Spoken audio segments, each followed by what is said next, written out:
Ղազար Փարպեցի փողոցում Երևանի մամուլի ակումբին հարակից այս տարածքում ասֆալտին 4 օր անց դեռ նկատելի են արյան հետքեր։ Դիմակավորված անձը ուրբաթ օրը ծեծի է ենթարկել Երևանի նախկին քաղաքապետ Հայկ Մարությանի մամուլի քարտուղար լրագրող Հակոբ Կարապետյանին։ Շենքի անկյունից շատ մոտիկ էլի անկյունից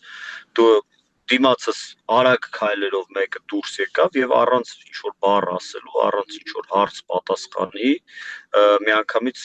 հարձակվեց ու սկսեց հարվածներ հասցնել, բնականաբար անակնկալի եկա եւ փորձեցի պաշտպանվել, փորձեցի հետ գնալ եւ գրասենյակ վերադառնալ, բայց ընկա հավանաբար հարվածի պատճառով ընկա, գլուխս կպավ գետնին եւ սկսեց արյունահոսել։ Կարապետյանի խոսքով փորձել է իրեն հարվածներ հասցնող տղամարդու դիմակը հանել, սակայն չի ստացվել։ Անընդհատ այդ մարդը փորձում էր ավելի ուժեղ հարվածներ հասցնել, ես էլ փորձում էի պաշտպանվեի, փառք Աստծո, կարծես թե շատ ծանր վնասվածքներ չեմ ստացել, բացի այն ինչի մասին, որ ասեցի, արյունահոսություն, տարբեր հատվածներում այտուցներ, քերծվածքներ եւ այլն, եւ անդադ բնականաբար բարձրաձայն օգնություն էի կանչում եւ լավ էր, որ գործընկերներիցս գրասենյակում դեռ մարդ կար եւ դուրս եկան եւ այդ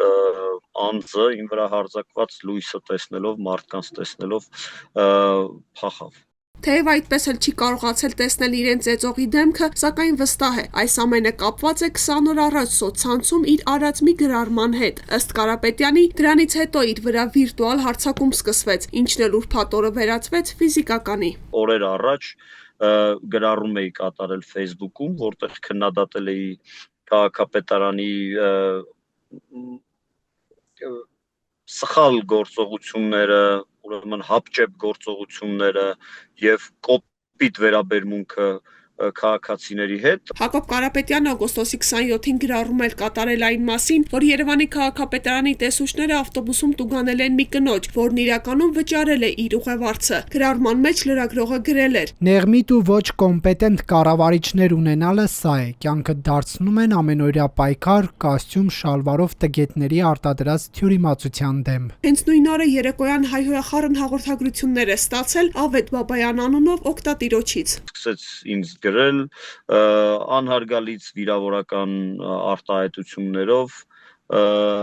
որին պատասխան ես փորձեցի կարգի հրավիրել իրեն հասանելի ուրեմն բառապաշարով եւ արտահայտչամիջոցներով, որին պատասխան սա սկսեց ուրեմն շատ կոպիտ հայհոյանքներ հնչեցնել իմ ազգականների եւ այլ մերձավորների, այդ թվում նաեւ հիշատակելով ուրեմն Երևանի նախկին քաղաքապետ Հայկ Մարությանին, նրա հասցեին վիրավորական արտահայտություններ անելով եւ նաեւ սպառնալիքներ հնչեցնելով տեղը տասա, չգիտեմ, էս կանեմ, այն կանեմ եւ այլն։ Կարապետյանը փորձել է պատասխանել, սակայն պարզել է, որ արդեն արգելափակված է։ Երիտասարդը կարծել էր, թե անձնական վիրավորանք էր որպես ընդունել իմ արած քննադատությունը եւ այդպես տգետը դու ես սուպեր մամայի վկա եւ հետագայում արդեն վիրավորական արտահայտություններ։ Համացանցում որոնումից հետո պարզել է, որ օգտատերը Երևանի քաղաքապետարանի աշխատակազմի հասարակական կարգի պահպանության ծառայության պետի ժամանակավոր պաշտոնակատար Ավետ Բաբայանն է։ Այս մասին շտապել է տեղեկացնել քաղաքապետարանի պատկան մարմիններին, սակայն անարդյունք, ինչից հետո անձամբ է կապ հաստատել Բաբայանի աշխատակազմի հետ։ Գործավարուհուն խնդրեցի կապվել, փոխանցել, որ կապվի ինձ հետ, սա կապվեց ինձ հետ եւ նույն տոնայնությամբ եւ նույն ուրեմն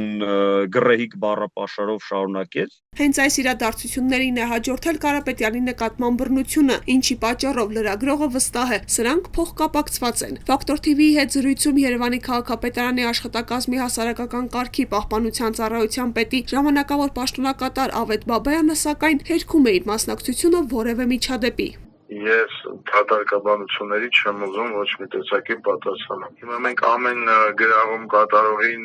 մեր բանվոր ենք ու յակ պատասխանենք։ Բայց դուք ինչ-որ խնդիր ունեցել եք պարոն Կարապետյանի հետ։ Բացարձակ։ Չեմ ճանաչում, ցանկությունը չունեմ իրեն ճանաչելու։ Այսինքն ձեր էջից Սականից չեմ ես տեղեկացել, որ նման ինչ-որ բաներ են եղել։ ձեր էջից ուղարկված նամակները չեն համապատասխանում իրականությանը։ Հենց որ ժամանակը գա, որ վերջեն կհամոզվեք իրականությունը, հետո միասին կզրուցենք։ Իրեն հասցեագրվող միջադեպերի մասով Բաբայանը հստակ մեկնաբանություն չտվեց, խնդրելով դիմել Երևանի քաղաքապետի մամուլի քարտուղար Հայկ Կոստանյանին։ Վերջինս սակայն եւս այս պահին զերծ մնաց պարզաբանում ներկայացնելուց։ Կպարզենք, կհասկանանք դեպքի մանրամասները, նշեց Կոստանյանը։ Այս պատասխանը Կարապետյանը վրդովեցնող է համարում։ Այս պահին կարևոր է քաղաքապետարանի ղեկավարության մեկնաբանությունը։ Ավետ Բաբայանը անձը, որը Հայաստանի Հանրապետության սահմանադրությամբ իրավունք ունի պաշտպանվելու։ Այստեղ մենք իրավական գործընթացի մասին չենք խոսում, այլ խոսում ենք քաղաքապետարանի, քաղաքապետ Տիգրան Ավինյանի եւ նրա աշխատակազմի պատասխանատվության մասին։ Եվ մինչ քաղաքապետարանը փորձում է մանրամասներ ճշտել, որոշ մանրամասներ Ֆակտոր TV-ին հայտնում են իրավապահ կառույցներից։ Ներքին գործերի նախարարությունից նշում են, որ սեպտեմբերի 12-ին քաղաքացու ծահազանգ է ստացվել դիմակավորված անձի կողմից ծեծի ենթարկվելու վերաբերյալ։ Սեպտեմբերի 15-ին համայնքային ոստիկանության կենտրոնական բաժնի ծառայողների միջոցառումների շնորհիվ ձերբակալվել է միջադեպի մասնակիցներից մեկը, որը ներկայացվել է նախաքննական մարմին։ Հայտնաբերվել եւ պահպանվող հատուկ տարածք է տեղափոխվել նաեւ դիմակավորված անձին դեպքի վայր հասցրած մեքենան։ Քննչական կոմիտեից Ֆակտոր TV-ին էլ հայտնում են, որ դեպքի առթիվ նախաձեռնվել է քրեական վարույթ քրեական օրենսգրքի 195-րդ հոդվածի առաջին մասի ֆիզիկական ներգործության հատկանիշներով կատարվում է նախաքննություն։ Սպառնալիքների թեմայով այս պահի դրությամբ հաղորդում չի ստացվել, նշում են կառույցից։ Կարապետյանը Ֆակտոր TV-ի հետ զրույցից հետո լրացուցիչ հարցաքննության էր մտնելու, հուսով, որ գործի վրա որևէ օղակ չի փորձի ազդել եւ ինքը արդարության կհասնի։